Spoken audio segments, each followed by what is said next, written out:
بسم اللہ الرحمن الرحیم۔ احساس کر کے دیکھنے اور سننے والوں کو السلام علیکم۔ بصرہ میں ایک رئیس تھا۔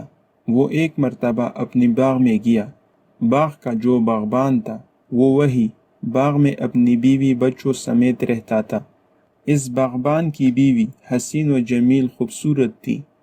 رئیس اس کو دیکھ کر اس پر عاشق ہو گیا اور اس پر ایسا فرفتہ ہوا کہ اس کے ساتھ ناجائز خواہش پوری کرنے کا خیال پیدا ہو گیا، اور اپنی اس خواہش کو پورا کرنے کے لیے اس نے اپنے نوکر یعنی باغبان کو کسی کام سے بھیج دیا اور اس عورت سے کہا کہ گھر کے تمام دروازے بند کر لو۔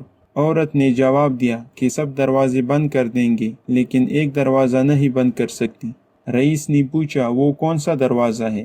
باغبان کی بیوی نے جواب دیا جو دروازہ ہمارے اور خدا کے درمیان ہے، میں اس کو کسی طرح بند نہیں کر سکتی، یعنی ہم لوگ دروازے بند کر کے اوروں کی نظر سے اپنے آپ کو چھپا سکتے ہیں، لیکن ہمارے اور اللہ کے درمیان کوئی چیز حائل نہیں۔ وہ ہمارے اندر اور باہر، ظاہر و باطن سارے اعمال کو دیکھتا ہے، اس سے کوئی راز ڈھکا چھپا نہیں رہتا۔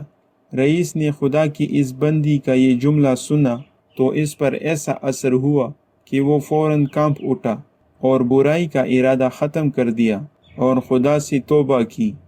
اللہ ہم سب کے ماں و بہنوں کی حفاظت فرمائے۔